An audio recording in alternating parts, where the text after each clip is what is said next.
2006 წლის იანვრისთვის დასაწყისში სასჯელ-აღსრულების დეპარტამენტის თავმჯდომარემ ბაჩანა ახალაიამ რუსთავის ნომერ პირველ დაწესებულების პატიმარ გია გორგაძისგან შეიტყო, რომ ამავე დაწესებულების პატიმარს დავით ლეკვთაძეს ციხიდან გაქცევა სურდა, რაშიც ძმის დახმარების იმედი ჰქონდა. ბაჩანა ახალაიამ მიღებული ინფორმაცია ძმას იმ დროისთვის საქართველოს შინაგან საქმეთა სამინისტროს კონსტიტუციური უსაფრთხოების დეპარტამენტის დირექტორს დავით ახალაიას ამცნო.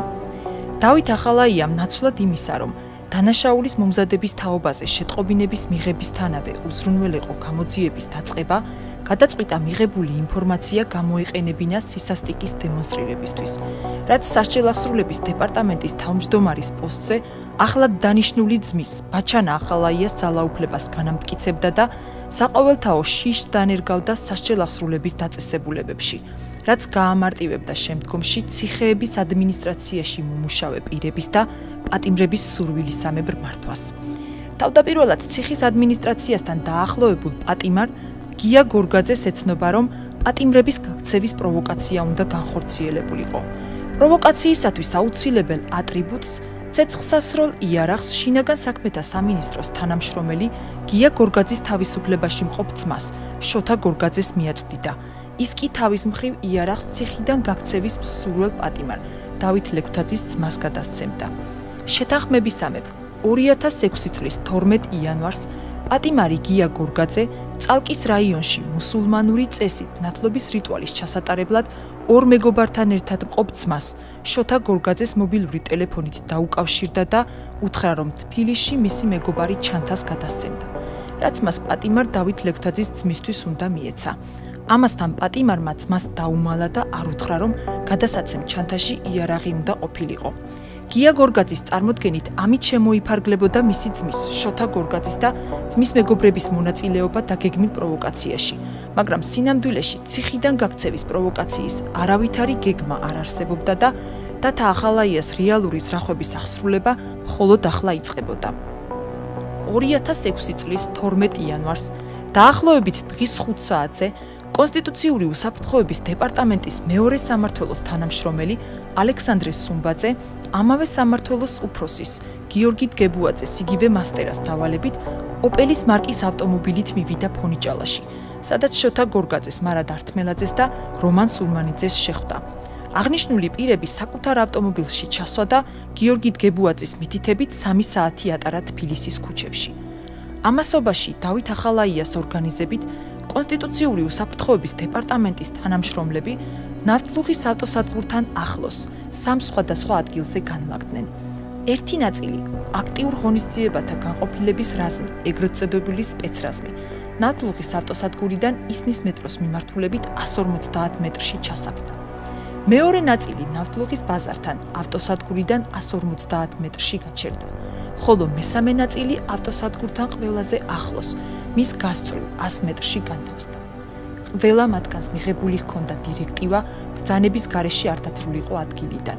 მას შემდეგ, რაც კონსტიტუციური უსაფრთხოების დეპარტამენტის თანამშრომლები ავტოსადგურთან განლაგდნენ, ნავთლუღის ტერიტორიაზე დავით ახალაიას მითითებით აქტიურ ღონისძიებათა განყოფილების ეგრეთ წოდებული სპეცნაზის უფროსის მოადგილე შალვა თათუხაშვილი და კონსტიტუციური უსაფრთხოების დეპარტამენტის კიდევ ერთი გამოძიებით დაუდგენელი თანამშრომელი მივიდნენ.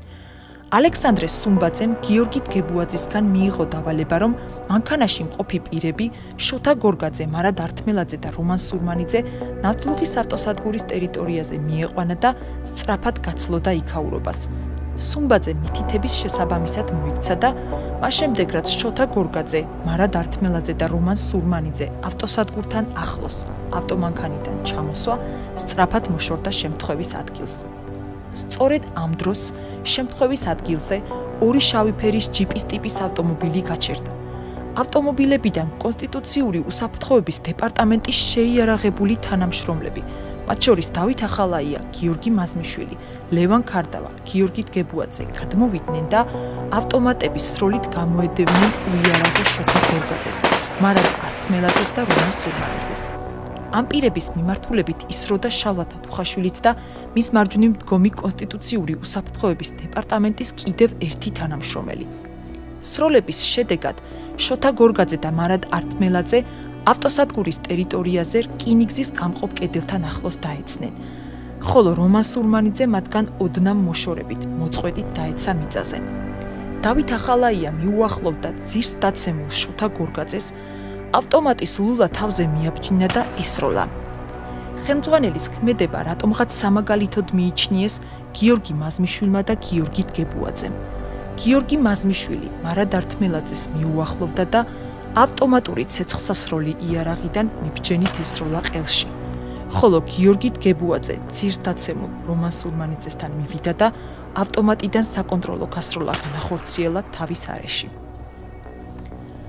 ამის შემდეგ ჩადენილი დანაშაულის დაფარვის და მედიის საშუალებებით მცდარი ინფორმაციის გავრცელების მიზნით დავით ახალაიას ორგანიზებით შემთხვევის ადგილზე სპეცოპერაციის იმიტაცია გაიმართა. თავდაპირველად კონსტიტუციური უსაფრთხოების გამოძიებით დაუდგენელმა თანამშრომელმა ტყვიებისგან დაცხილულ სამგვამს სათითაოდ 3 ავტომატი დაუდო გვერდით. შემდეგ კი დავით ახალაია სხვა თანამშრომლებთან ერთად ავტომატების ჰაერში სროლით განმეორებით შემოვარდა შემთხვევის ადგილზე, რაც ვიდეო კამერებით გადაიღო კონსტიტუციური უსაფრთხოების დეპარტამენტის თანამშრომელმა ზვიად გოგიამ და ამ მასალაზე დაყრდნობით მომხდარის ცრუ ვერსია ჩამოყალიბდა. გავრცელდა თითქოს და კონსტიტუციური უსაფრთხოების დეპარტამენტის თანამშრომლების მიერ ჩაცხრილული 3 ახალგაზრდა შეიარაღებულები იყვნენ ავტომატური ცეცხლსასროლი იარაღებით და სროლებით წინააღმდეგობას უწევდნენ კონსტიტუციური უსაფრთხოების დეპარტამენტის თანამშრომლებს.